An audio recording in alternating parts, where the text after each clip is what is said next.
Bienvenidos al Olimpo. El llamado maestro del terror, Stephen King, es prácticamente un monstruo de la escritura. Conversando con una amiga sobre él, me decía que era prácticamente imposible que aún una persona con una gran disciplina y con mucha inspiración consiguiera publicar al menos un libro que mínimamente tenía entre 300 y 500 páginas al año, y en muchas ocasiones más que eso, por lo que sugería una especie de secta, grupo, alguna clase de conjunto de personas que trabajaban bajo el seudónimo de una persona que en algún momento hizo buenas historias y que ahora se había convertido en el medio para que historias de terror medianamente decentes consiguieran un éxito o tuvieran el respaldo de un autor de esta categoría. Al respecto, prefiero darle el beneficio de la duda, que aunque puede estar relacionado con la admiración o respeto que tenga hacia él, me parece que al menos hay que intentar creer en su trabajo. Dicho esto, repasemos. ¿Qué obras conocen de King? Seguramente todo el mundo conoce eso. It. Después de todo, la adaptación de hace un par de años fue sumamente reconocida, fue a pesar de que en primera instancia era infravalorada o no tenía grandes expectativas, fue recibida con mucho cariño. Y junto con ello tenemos la adaptación de hace varios años con la que muchos de nosotros crecimos asustados, que crearon ese miedo a los payasos, esa repulsión. Si el nombre, si el payaso o el payaso como miedo ha surgido de esa historia, pues se debe en gran medida a esta obra. Detrás de él puede que tengamos otras obras como Carrie, la historia de la chica con poderes supernaturales que sufre de bullying. Y si no, muy probablemente sea El Resplandor. Después de todo, hemos tenido actualmente muchos memes que se relacionan a esta película de hace unos años. Otro clásico podemos decir. De estos, ya sea de Carrie o del Resplandor, seguramente hemos visto una que otra referencia, algún meme por ahí. Después de esto, ¿qué tenemos? ¿Qué otra película les viene a la mente? Quizás algunos hayan escuchado El Cementerio de Mascotas, y aún cuando hayan escuchado de él, puede que no estén tan seguros si hace referencia a una obra de King. ¿Qué más hay? La Torre Oscura, La Milla Verde, Doctor Sueño. ¿Es acaso que sabemos que estas fueron historias de King, adaptaciones? ¿Es que al no ser tan famosas, el nombre del autor no se relaciona necesariamente con ellas?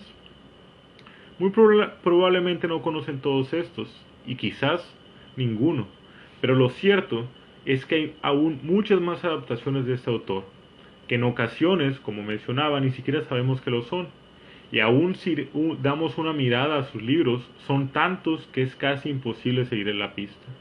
Solamente por mencionar uno, su Opus Magnum, La Torre Oscura, es un libro que consta de 7 volúmenes y son volúmenes bastante amplios, y varios estudiosos, varios conocedores del tema de King podrán decirles que aun cuando lees estos trabajos se conectan con muchas otras obras de Stephen King. Así que hoy en día que están son tan famosos los universos, pues podríamos quizás incluso hablar de un King verso, un Stephen verso, por mencionar alguna clase de nombre. En esta ocasión, de las diferentes adaptaciones que existen de este autor, me gustaría hablar de una que parece ser de esas que han pasado desapercibidas, una serie que ya ha finalizado y que sin embargo es uno de los mejores trabajos de nuestro autor. Nos referimos a Bajo el Domo, Bajo la Cúpula, Under the Dome, o como sea que quieran llamar a la serie del 2009 de la que la película de Los Simpsons toma su premisa principal. Aclaro que se trata de una crítica solamente basada en la serie, que se propone ahondar en un aspecto general y posteriormente en una crítica más minuciosa con algunos spoilers. De momento nos enfocaremos en su primera temporada y en esclarecer cuál es la premisa de la serie. Bueno, ya que hemos mencionado, pues tenemos de por medio, por supuesto, una cúpula gigante que rodea un pueblo y, como otros trabajos del autor, esta vez no se centra tanto en lo sobrenatural o es la apariencia que da a primera vista. Es simplemente una cúpula impenetrable, indestructible, que ha aislado a este pueblo de diferentes maneras con el exterior. Y mencionando otras obras, me refiero a que a pesar del ambiente tenebroso, a pesar del ambiente extraño que pueda representar que un fenómeno así se presente, lo que nos intenta mostrar es las relaciones con las personas y cómo estas relaciones tienden a tornarse como algo oscuro, tienden a ser peligrosas.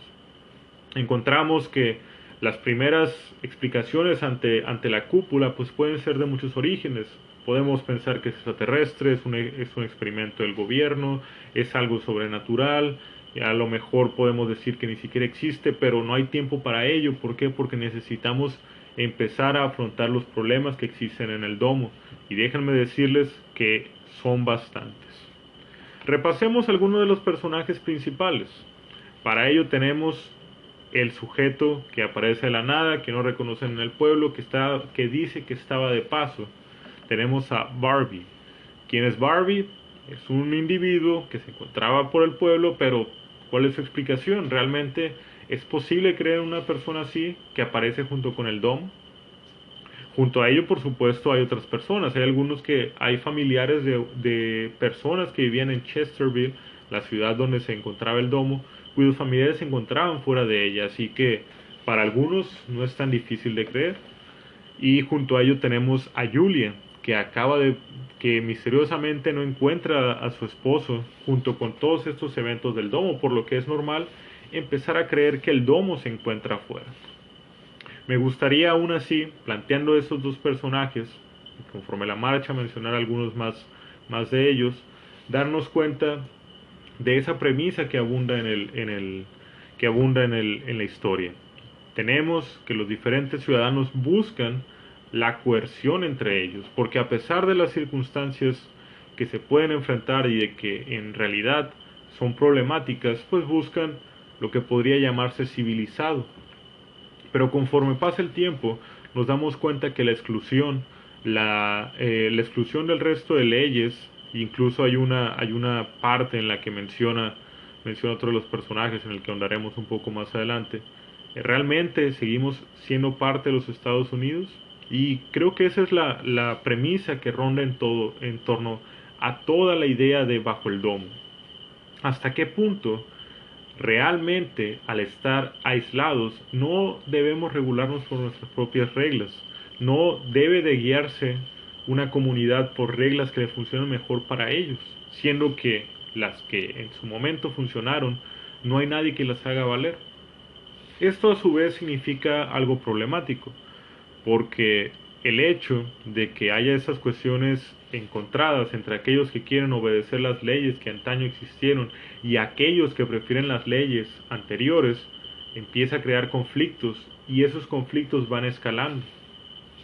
Precisamente mencionemos a uno de los enemigos, al que quizás sea uno, en mi perspectiva, de los mejores villanos que construyó King, y quien es por supuesto el antagonista de esta serie. Nos referimos a Jim. Jim es una especie de alcalde de Chesterville, o más bien ese es su sueño.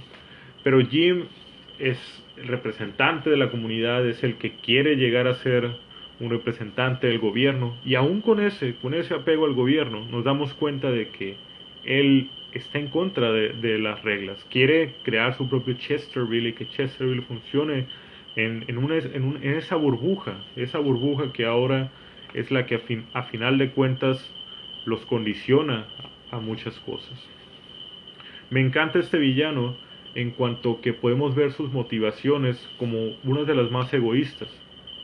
Por supuesto hay otros enemigos de corte sobrenatural que es hasta normal que lleguen a ser egoístas. Después de todo, son entes que escapan de nuestra imaginación, son criaturas de otro universo. Pero ¿qué decir cuando se trata de un ciudadano, de incluso un padre de familia? Veremos su relación con Junior, por supuesto, cómo se va torciendo, cómo va evolucionando en una manera en que no esperabas para un padre que a estas alturas, un padre soltero. Vemos a Jim como el acto máximo de lo que es el orgullo, de lo que es el ansia de poder. Y en esas condiciones, me parece que Jim es sumamente interesante porque aun cuando llegas a odiarlo, a su vez llegas a amarlo. Jim, a pesar de todo el antagonismo que representa, hay momentos en que no solo la gente de la serie lo ve a él como un foco de esperanza, sino que tú mismo dices, bueno, es que Jim en cierta forma intenta hacer lo mejor para el pueblo. Es un villano torcido, pero a la vez carismático. Sabe, es un villano bien construido, sabe expresarse de cierta manera. Por supuesto, no todos están de acuerdo con él, y los personajes que mencionamos al principio, Barbie y Julia, son algunos de ellos.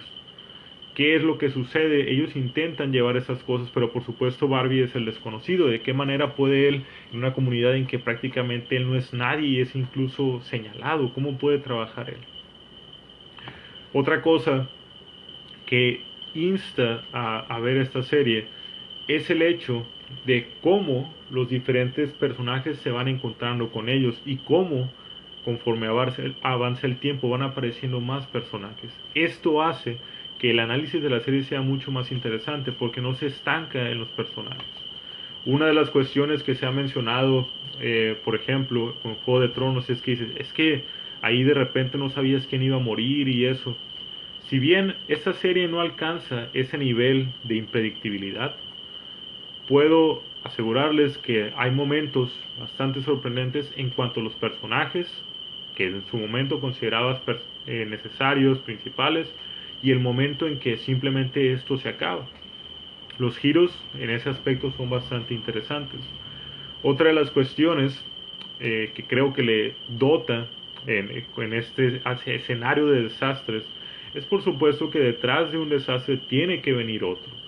Y algo que logra crear la serie es que esos desastres no se vean forzados, no se vean molestos, en el sentido de que van apareciendo con un ritmo y una periodicidad y con una increíble capacidad de reinvención que dices, bueno, es que realmente esto es un problema, no lo había considerado, pero es verdad. Y lo más interesante es que aun cuando estos desastres en primer plano están relacionados directamente con los individuos, con sus caracteres, con el mismo entorno, empieza a ocurrir cosas extrañas propias del autor.